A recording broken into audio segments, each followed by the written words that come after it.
report literacy is good in the past few years and looks good continuing. Yeah, as I was sharing, it's in the long view over the last 10 years, even though we didn't see the gains that clearly year by year, when you take a look at the longitudinal trends, particularly in our grade 6 results, we've exceeded the ministry targets of 75%, which is quite an accomplishment on our board. This is literacy. Literacy, that'd be the reading and writing.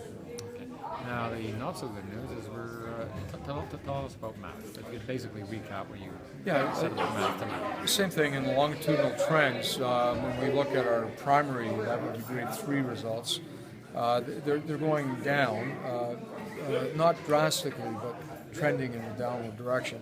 It's our grade 6 results that show a steeper drop, and then we're seeing a significant gap widening when we look at the data from grade 9. So it's a call to action. It's we've got math as a priority. We're working on with the ministry and with our teams, trying to be precise. It's got to be a K-12 strategy. It can't just be primary driven or junior. And as we're doing this and working with our teachers and building on the strengths, of our teachers and ultimately our kids, we also don't want to lose, the achievement that we've been seeing with our results in literacy. Jack, why do you think that is? Why do you think there are such gaps that are resulting in the struggle in math? It's complex. There are probably many answers. We know that research is telling us it needs to be a more balanced approach. With literacy, it's got to be a balanced approach. So I think the lesson learned with math, we've tried various strategies, inquiry-based learning. We had different initiatives with different acronyms, and sometimes I think it took us away from the balance. It took us to something new, and I just think it's resetting, balance, focusing on growth mindset, building on the successes that we have, and helping our teachers. Our classroom teachers are the ones that really make the difference. That's what I was going to say. It's not just the kids, it's also the teachers that are providing that instruction. And our elementary teachers have a very challenging curriculum with all the subject areas. We've got new curriculum that we're implementing. Technology is coming in. So they're in a very challenging time here. But they also have the will and the ability and the skill to turn this around. I believe that just as our literacy journey has been a 10-year journey, 10 years plus, that it's going to be for the long view here.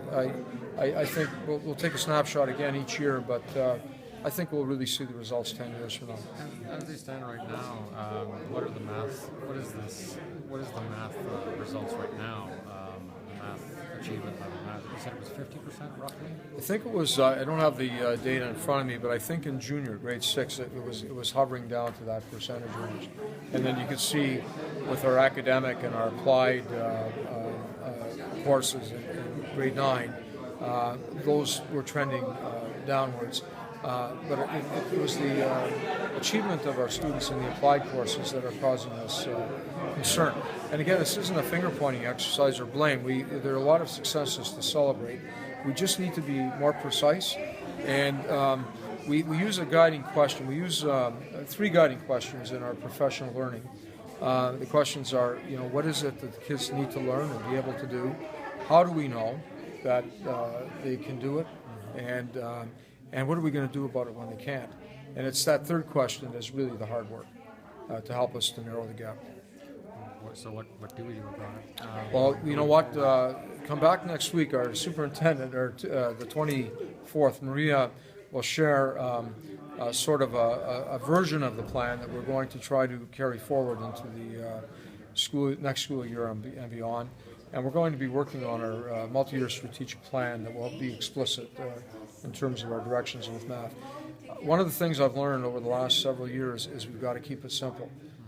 If it becomes too complex and not doable by the teachers, it just doesn't happen routinely. So we need to work with them with all of that they have on their plates. We need to be very precise with our principals. And if you were to look into our plan, you'll see that we've got a very coherent strategy. It's about good planning and it's about good assessment. And we're going to continue with those 2 things with more emphasis in math.